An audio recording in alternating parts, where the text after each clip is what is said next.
Hilman. Hilman ni siapa tuan-tuan? Hilman ni adalah budak Azmin. Dakwa terus diarah kosongkan pusat khidmat Dun Gombak Setia. Adun Gombak Setia, Muhammad Hilman mendakwa dia terus diganggu oleh pihak berkuasa yang menuntutnya untuk mengosongkan pusat khidmat Dun Gombak Setia. Hilman dalam satu kenyataan berkata, dia sekali lagi menerima notis pengusiran daripada Pejabat Tanah dan Daerah Gombak meskipun permohonan pemerintah injunksi telah diperolehinya. Saya dimaklumkan bahawa satu laporan polis telah dibuat di Ibu Pejabat Gombak oleh Kerajaan Negeri Selangor yang mengaitkan saya selaku Adun Gombak Setia sebagai penceroboh di atas tanah kerajaan yang setelah sekian lama dijadikan pusat khidmat Dun Gombak. Saya ingin menegaskan bahawa saya bukan penceroboh tanah kerajaan. Sebaliknya, saya telah mewarisi sebuah pusat khidmat Dun Gombak Setia yang dioperasi sejak 2008 sama ada oleh Adun Kerajaan ataupun pembangkang, katanya. Hilman sebelum ini memaklumkan pusat khidmat rakyat Gombak Setia telah sekali lagi didatangi oleh penguatkuasa PTD Majlis Perbandaran Selayang untuk menyerah dan menampal notis kesalahan. Hilman menganggap ia tidak akan terdesak dan memotif salah guna kuasa, ugutan dan vendetta politik. Ekoran daripada itu, Julai lalu Mahkamah Tinggi membenarkan permohonan pemerintahan injunksi Hilman berhubung arahan pengosongan di Gombak Setia. Hilman mendakwa notis pengosongan atau meroboh pusat khidmat itu dikeluarkan oleh kerajaan pada 6 Julai sebagai tidak sah, menyalahi undang-undang dan memotif politik. Pihaknya kemudian mendapat permohonan untuk injunksi terhadap pentadbir PTD Gombak dan Kerajaan Negeri. Mengulas lanjut, Hilman mempersoalkan tindakan dibuat Kerajaan Negeri di pihak berkuasa dilihat seolah-olah menghina dan tidak menghormati proses hukuman, proses mahkamah. Baik. Yang pertama sekali, sejak daripada 2008, untuk makluman tuan-tuan dan puan-puan, tempat itu tidak pernah dihuni selain daripada kerajaan. Kecuali sekali, tak pernah. Masa dia melompat tu pun sekejap lah dia duduki. Selain daripada itu semua kerajaan. Kenapa? Sebab dia adalah salah seorang ahli Dewan Undangan Negeri di Gombak Setia. Now, tanah itu, bangunan itu sebenarnya milik Kerajaan Negeri Selangor. Sebab itu mana-mana adun, ada sebahagiannya diletakkan di bangunan milik Kerajaan Negeri. Maka bila di milik Kerajaan Negeri, terpulang kepada Kerajaan Negeri sama ada nak membenarkan menggunakannya atau tidak. Tetapi sebaliknya, Hilman terus berkeras mengatakan tidak, dia itu adalah milik dia. So bagaimana nak selesaikan masalah ini? Now, kenapa injunksi itu? Injunksi itu sebenarnya adalah putting a halt. Dia hentikan dulu sebarang tindakan pending kepada apa-apa maklumat yang diperlukan untuk perbicaraan lanjutan. Okey, itu injunksi. Dia letakkan sekatan terlebih dahulu. Tapi sekatan itu bersifat sementara. Dia bukan bersifat permanent. Pending kepada apa-apa pertikaian yang tengah diorang bahaskan selama ini. Now, bangunan itu adalah bangunan kerajaan dan itu tidak dinafikan oleh malah Hilman kena membuktikan itu bukan bangunan kerajaan. Dia boleh kena buktikan itu bangunan dia ke, dia yang beli ke, menggunakan. Dia kena buktikan yang itu. Otherwise, dia duduk secara haram. Sebab dia hanya kerana dia seorang ahli Dewan Undangan Negeri, tidak ada apa-apa peruntukan mengatakan tempat itu dia punya. Itu je, simple. So bila Hilman okey, dia macam ni. Bangunan itu soalan paling sentral, soalan paling utama. Bangunan itu siapa punya? Itu soalan sentral. Adakah bangunan itu Hilman punya ataupun adakah bangunan itu orang lain iaitu Kerajaan Negeri Selangor punya? Dan kalau bukan Kerajaan Negeri Selangor punya, contoh adalah Mr. X punya, orang lain individu, maka adakah individu itu membenarkan Hilman tinggal di situ atau menggunakan bangunan tersebut? Itu persoalan je. Jadi kalau sekiranya seseorang menggunakan satu bangunan ataupun satu satu kawasan tanpa kebenaran, even mengikut kanun keseksaan, itu dikira sebagai menceroboh. Tanpa kebenaran, itu dikira sebagai menceroboh. Jadi dalam hal ini, Hilman kena buktikanlah bahawa itu adalah bangunan dia. Kalau itu adalah bangunan kerajaan negeri, tidak hanya kerana saya pernah menggunakannya. Betul lah, macam kita sewa rumah jugalah. Hanya kerana kita pernah sewa rumah, tiba-tiba tuan rumah kata, saya nak balik rumah saya ni sebab anak saya dah kahwin. Oh, tak boleh lah encik nak balik rumah cik ni, sebab saya dah duduk sini daripada hari tu. Memanglah aku bagi kau duduk, aku bagi kau sewa je, bukan kau punya. Macam sewa, rental dan sebagainya, itu bersifat sementara.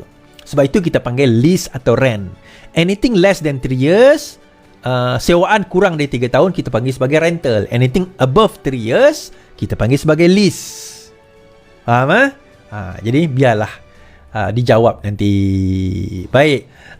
Dalam masa sama semalam saya bercerita pasal Sanusi kan. Sanusi kan dia kata marah sebab Langkawi sekarang ini menghadapi masalah daripada segi pelancongan. Kan memang kalau diikutkan Depa Bali ini sahaja daripada segi pelancongan, daripada segi tempahan kita kata sangat kurang. Tak sampai 10% pun apa orang kata pusat peranginan ataupun hotel di Kedah itu di what do you call that, diisi. Diisi. Alright. Okay. So bagaimana keadaan dia sekarang ini? Sanusi salahkan Tiong jadi punca Langkawi muram. Muhammad Sanusi hari ini menyalahkan Menteri Pelancongan Seni dan Budaya Tiong Kiang Seng sebagai punca malapnya industri pelancongan di Pulau Langkawi.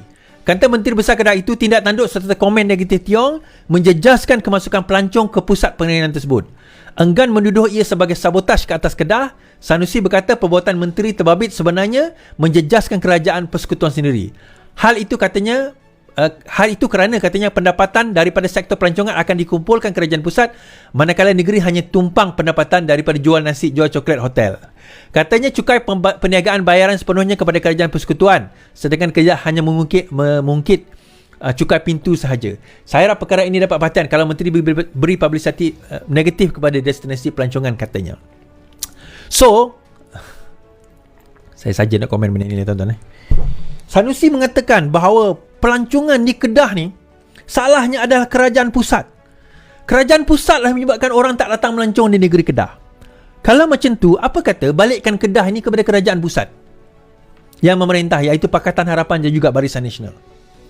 Sebab kamu tak nak bertanggungjawab terhadap negeri kamu sendiri. Tak, tuan-tuan, yang nak mempromosikan memang betul, kita mempromosikan.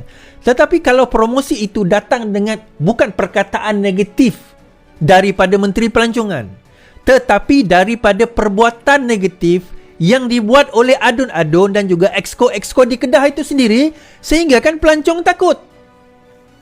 Ada orang kata tadi, ada saya baca komen, dia kata sebenarnya orang tak datang ke Langkawi kerana ringgit sudah semakin naik. Kemudian kita bahaskanlah, kalau ringgit naik, bukan ke pelancong itu ada banyak duit, sepatutnya lagi ramailah datang ke Langkawi. Oh, tak, bukan sebab tu, sebab harga barang mahal. Tak, tuan-tuan, saya nak cerita pada tuan-tuan, kalau dia orang datang dengan duit USD, bagi barang-barang kita, dia tak kira mahal lah. Kalau dia nak datang dan dia selesa datang, barang-barang kita naik sikit, bagi dia orang tak ada masalah. Beza RM1 tu dalam 20 sen je duit dia orang, 20 US dollar, 20 sen dolar. 20 sen tu nothing bagi dia orang. Kita mungkin terasa, dia orang tak terasa. Sebenar hakikatnya adalah kerana hanya Thailand lebih bersifat terbuka kepada mereka, itu satu. Kedua, harga-harga pelancongan itu sendiri ditentukan oleh pasaran tempatan, penduduk tempatan, dan yang kena memainkan peranan adalah kerajaan negeri Kedah. Okay, itu yang pertama.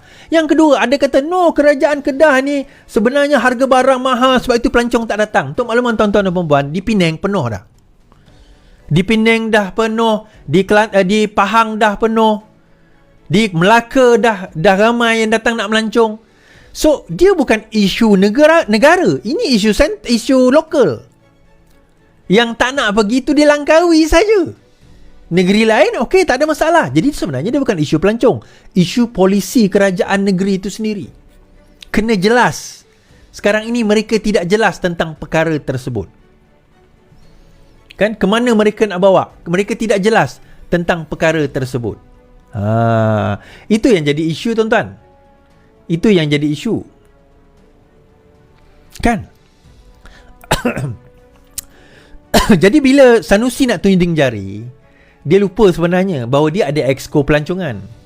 Soalan kita, exco pelancongan ni buat apa? So, akhirnya mereka jelas menyatakan sendiri bahawa mereka tak mampu, incompetent.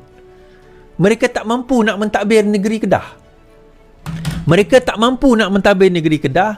Mereka tak mampu nak memberi pulangan. Contoh, saya nak cerita, menurut statistik terbaru 2023, the third quarter, kuartal ketiga pelancongan di dalam negara kita meningkat. pendapatan sehingga beberapa bilion ringgit. Saya baru baca tadi, daripada segi kadar pelancongan, pendapatan dan jumlah pelancong daripada tahun 2022 sehingga sekarang, jumlah pelancong dan jumlah pendapatan daripada pelancongan itu meningkat. Tetapi peliknya, dekat Langkawi tiba-tiba merudum. Kenapa? Kan? Kalau meningkat di seluruh negara tetapi di Langkawi merudum, di Kedah merudum, terutama di Langkawi, sebab Kedah ni tarikan dia dekat Langkawi lah. Persoalannya kenapa? Jadi dekat situ dia cuba tunding jari kepada federal. Masalahnya negara lain tak ada masalah. Kenapa Langkawi bermasalah? So, soalan yang paling utama yang kena ditanyakan adalah kepada Sanusi sendiri. Kenapa muram? Instead of answering, menjawab. Macam Langkawi dia tu, bila dia tanya betul ke tak boleh pakai seluar pendek, instead of menjawab, dia kata apa? YB nak datang ke tempat saya tak pakai baju pun tak ada masalah. Adakah itu jawapan seorang menteri? Adakah itu seorang ahli parlimen? Adakah itu jawapan seorang menteri besar? Menunding jari kepada orang lain? Sedangkan negeri-negeri lain tidak ada masalah tentang pelancongan. Still okay. Kenapa? Kenapa? Jadi sebab itu kita kata, negeri lain, kalau kita tengok secara statistiknya, peningkatan pelancongan pada tahun 2023, tuan-tuan boleh Google sendiri, adalah peningkatan yang amat drastik berbanding 2022. Jumlah pendapatan meningkat bilion ringgit berbanding 2022. Kalau seluruh Malaysia peningkatan dalam pelancongan, kenapa tiba-tiba Langkawi muram?